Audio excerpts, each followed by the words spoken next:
Hi, good afternoon, everyone. My name is Miranda Hom. I'm the Region 10 Alaska RTOC representative.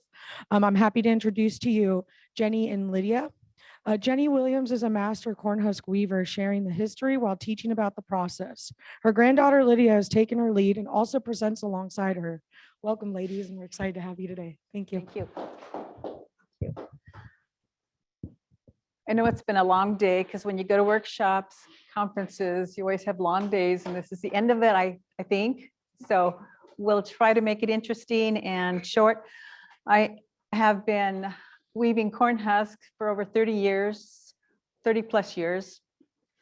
And I think I fell in love with it when I went to, okay, I'm 71 now, so I went to the museum in my early 20s, mid 20s, and there were ladies there that had all these beautiful bags that they had made, native Nez Perce ladies, and they were just like, oh my gosh, this is like the end of the world. I have to have one of these bags. Of course, you could not afford one of those bags, but you could look at them. And so I decided that I would make a bag. I would get the basics and I could do this bag. Well, there are a few tricks you have to know. You can't just start out. I did pretty good, but not the quality that I saw. And of course, who knows, who was to tell me that these ladies were old ladies and had been doing this their lifetime. So I learned the basics, and then I went to Joey Lavador. He's a weaver famous weaver from Oregon, and he was on the Umatilla Reservation at that time. So I learned from him, and then I just continued to pick up ideas and designs. And my husband had a couple bags. One is a very old, long bag that I couldn't bring. It's utilitarian bag, so it's not all pretty and designed. But this bag is probably, and that's one of the things I want to talk to you about, is well over 100, 150 years. And so the back side of the bag has the rich colors, and I have made this color and I've made this color and sort of that color. So when I created those colors, I was like, oh, that's on the bag, that's on the bag, I could do that. So this is a root, a blood root, and it makes many shades of orange. I like to work with small things, and I like to use a finer hemp. But one of the things that Lydia talked about earlier was the dog bane. And the dog bane is, quality dog bane is really hard to come by in our area because it's considered a noxious weed. And as a noxious weed, horses eat too much. When it's in bloom, it is kind of like a milkweed. So they're attracted to the green, the floral flowers on top, and all of the leaves. And so they start to eat that. And if they eat too much, they get sick. So it's considered noxious weed to cattle and horses. However, for thousands of years, we have sustained life with dog bane. They've done fishing nets. They do fishing nets. They've done like the anchors used to put your nets down, the nets that you dip net with, the bridles you put on your horses, the ropes that you use, everything was done from this plant, the dog bane plant. And of course, the dog bane plant is only used when you after like the first frost, and everything is, all of the sap and everything has gone out of it, and that's when you use it. And you continue to process it, you take it in and you let it dry. Some people say for up to 6 months, but I'm good with 6 weeks. And then I start to process, because when you have a class of students, you can't wait 6 months because you're moving on with your class. So boys and girls both have done this. My boys, I have one boy who decided that he was going to make a rope. Well, you know how much hemp it takes a rope? It takes a whole classroom of students working on hemp and giving it all to him so he can twine it into a rope. But he did make a beautiful rope. And I said, Grandma, Jenny would love, love, love, love, love to have that rope. No, taking it home. Okay, so he took it home. He loved that rope too, I guess. Not as much as me. But so then we have the nest per star design. But this entire, the warp is all made of, I hate to do this, the whole warp, I don't know if you can see inside that, the whole warp is done out of the dog bane. So the dog bane has to be processed. This one also, we purchased, it was damaged when we got it, but it is all done in Cornhusk. And I thought that I could really clean it. I did clean it some, but I'm going to have to make maybe some more professional inquiries about it because I don't want to damage the colors. And this was done and dyed Cornhusk. And I love working with dyed Cornhusk. I'm not very good at, well, I don't like to, I guess. I do put colors, put the yarn, because it has to be fine when you're working with fine. The yarn, this is wool, and this is also made from the corn husk and the yarn. What are we doing? Okay, the corn husk and the yarn, and the bottom is done with the yarn, but this is all corn husk made with the wool yarn. And this is probably 60 years old. My husband got it for me as kind of a gift before we were married. And my granddaughter uses it when she dances, uses it sometimes. These, we don't use at all because this is very fragile. This is probably 100 years old also. Anything that's made, then you go into the museums and you see the hemp made and how much hemp it would take. This is worked where it's ready to twine. This is what it looks like when you've broken it out and you work it, you break it into fours. It always comes out into fours, or that's how you're supposed to break it down. And you take out the layer, the pith layer, and you have the cambium layer. And then once you get to the cambium layer, then you have to scrape all of that off. And my husband, who is always assisting me in projects, has made me, I let the kids use these, but I hate to, these bone knives or these bone combs. And so these combs are what we use to comb our dog bane out with. And then once you've worked, and dog bane comes in different colors. So this is a lighter dog bane. And some people put them in the dirt, the mud, and let them get kind of a brown color, but this is a beautiful color. This would be a color that I would cherish because it's comes in such a dark wood. And that's why I kind of brought this one because it has such a beautiful color. So you'll always know the dog bane by the beautiful red stems it has. It has beautiful red stems. I'm growing some, and I have one plant at the school that I fight with them constantly. I say, you cannot, they say, we can't see the buses. Well, stand up, because this dog bane plant is very important to us. It's very important to the Nez Perce people. It's very important to the Plateau people. It's very important for our culture. So it's something that needs to stay there. So I've fought my way to keeping that one plant. So it's a beautiful plant, but the better that it grows, and it does populate, so it repopulates itself, which is a very good thing. But in the state of Idaho, you don't see dog bane very much. You might see it on the hillside or down along the river, and it doesn't grow very well. And it doesn't grow very big. So you need to have places that the state is not going to destroy it or burn it out, or even though they say they don't, but they do. Lydia is demonstrating right now. I don't know if you can see it. I'm sorry if I'm standing up, that's harder for you to do. But Lydia is demonstrating the Cornhusk weave. And the weave that she showed you this morning was the twist. And I just wanted to show you the additional, with the Cornhusk, you're weaving the two strings around, and the Cornhusk is called a false embroidery. It only comes to the front.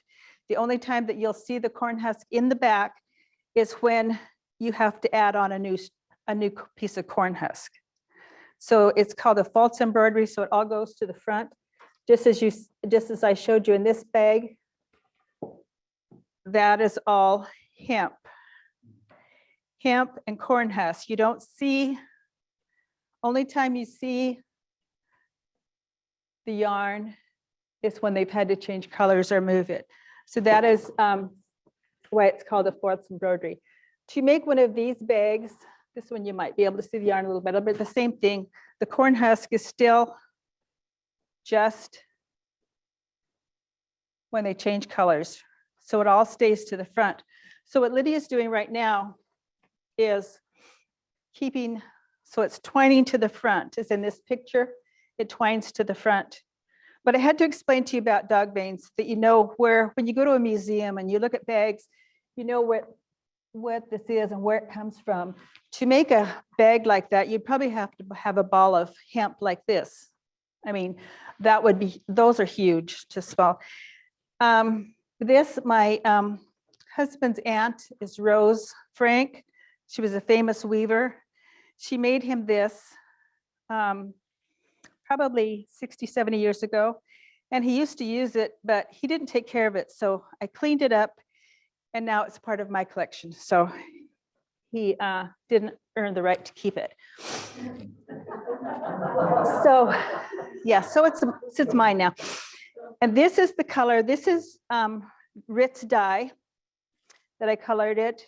And this is going to be the lifeline. This is called the lifeline. When I originally started this hat, it was going to have 2 lifelines because my granddaughter has a 4-year-old and his name is Red Bear. And it was going to have 2 lifelines. Then I got down there and I decided just to go with the 1 lifeline. So this is a little bit lower than it normally would be. So right about here where I started to change a little color would have been the original lifeline.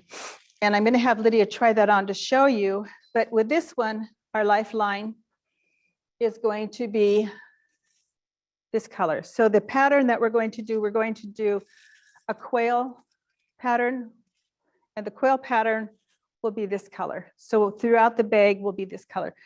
With this one, I didn't do much cutting because I haven't lined it yet, but you can see, well, sorry, I keep moving around. Doesn't matter. Okay, we're okay? You're great.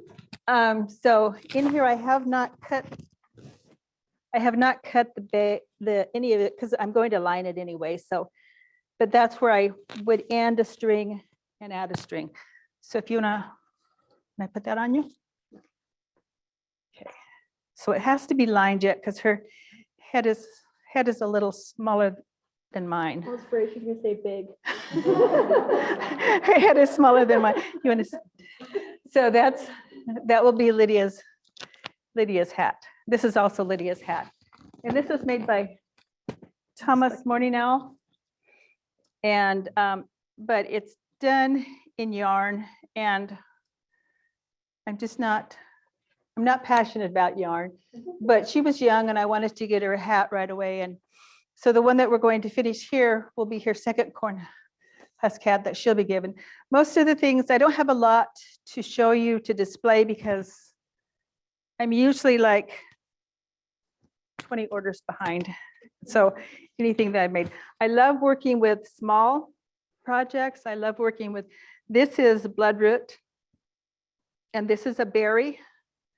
So my, these will be a pair of earrings. So the colors are natural dyes, and I like to use natural dyes. And I also, this will be a very tiny bag, and it's fine corn husk, fine hemp. I think this is the finest hemp you can find, but I love working with fine materials. This is done with much heavier yarn or much heavier hemp than I did, and this will be a finer, this is a finer project than this will be because it's done in a heavier hemp, but it won't be something that I don't really like and takes me a while to finish. So this one we're gonna work on together, and she will help me finish it. We are working down from sorry, honey. We are working down from where we started at the top. We have 96 strings. And from these 96, we break them up into threes, and then we break them up into fours or fives, I'm sorry. And then we're down to the twos. So just as the basket that she was showing you how to make, it's the same process. And then we'll be into ones, and then it'll start to make that curve, and then we'll put the lifeline in. And then this will be the lifeline and the quail design. So I'm not sure what our time is, or, okay, so do we, There is a question. okay. So the question is, what kind of pattern is on the one sitting on the table by Lydia? This one is a version of a quail design. It's not a true quail design, but it's a version of a quail design. Does that sit better? Sideways, sorry. Oh yeah, it is sideways, okay. Here, I'll put it on you.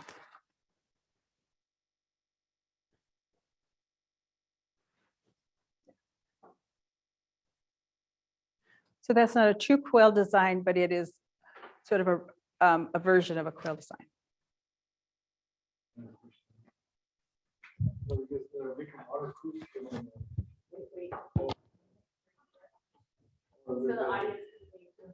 Well, hello, yeah, thank you for the presentation. You two are from this first time? Yes, And so, yeah, I was coming to, before you to Whitebird one time traveling. I stopped at the restaurant and I seen them, they're talking about them kind of hats. They said they're waterproof, and then they use them and also gather berries, berries, and put water in it and drink. Is that true? the baskets that they make, like I would say, if you were making it from the dog bane, not my hat, it would probably water would come out, but this is finely woven. But as you could see how finely woven this bag is, I mean, this is finer maybe than that bag, but if it was done with the dog bane, and this is a very fine bag, it would probably hold, it's made to hold, you know, roots and that kind of thing. I don't know that it would hold water, but possibly. But it probably has to be a second layer. The first layer, you probably have to have an inner layer. You make breech cloth out of them, like you don't put out, that looks like it could fit right there. Yeah. Door dance with it. Yeah, So the question in the room was if you can make, Don't put out. Breech cloth. breech, Award, you know, Yeah. warriors wear. breech cloth with the, Breech cloth. yes, they make full regalia from Yeah. Cornhusk, yes. Horse trappings, almost anything, the gloves, yeah, yes. and then we have another question. Do you process the corn husk fibers yourself to use for weaving, or are you able to buy it locally? No, we process it because with, if you see how fine these are, you only use the 6 inner husks, and then I let mine fade out in the sun. And some people say that's not a good, but I've always done it and it works just fine for me. But I use the 6 inner husks, the husks that are nearest to the corn of to your ear of corn. And those are the only ones that you really want to use. If you get out the outer, then they're too coarse and they're not very pliable. They're not as, you can't fine weave with them. So you only use the inner corn. How about hemp that grow around here? That's what. Hemp? Another question in the room is, they thought hemp didn't grow around here. Oh, it's not hemp from Europe. Hemp grows up north, and hemp grows in a lot of areas. Like I used to go to Yakima around the longhouses, and I used to get it there, but I can't find it there anymore. Along the ditches, Yakima Valley, Toppenish, that area. So it's hard to find, but yes, it does grow. I think it grows almost anywhere. Then there's another question is, do you soak the corn husks to weave them? Yes, we're rehydrating them. We don't do it for very long because it'll change the color, but just for this demonstration. And usually I have a nice little plastic, but this is all I had today. So we have a little old jar. And then you can take them out and wrap them in a damp paper towel, and that keeps their color and keeps them nice. So that's usually what I do. When I work on them, I always have paper towels with me because that's what I use to because you don't want to work with them wet. If you work with them wet or too damp, then you start to compromise your hemp. And you don't want to compromise your hemp. So this is starting to dry out because Lydia hasn't been able to weave with it, but this will be, so it'll still be a nice hat, even though it's not finely done as that hat is. That hat's much finer. But is that it? Are we done? Okay. Thank you very much. Thank you, sweetheart. It's nice to see Jenny and Lydia here. I grew up in Lapway, and Jenny was she worked in the high school for the school district for a while. And then I grew up in a place, it's called Little Village Trailer Court. And so their family ran the gas station. And so I learned how to fix my own flat tires and stuff on my bike. And so I have a lot of memories, just being in Lapway. And yeah, so anyways, I just wanted to say thank you for coming up and Yes. and doing the demonstrating the cultural the values here and talking about the resources which are important to the tribe. Absolutely. Yes. Thank you, Erin. I love this family very much. Thank you, sweetheart. Yeah.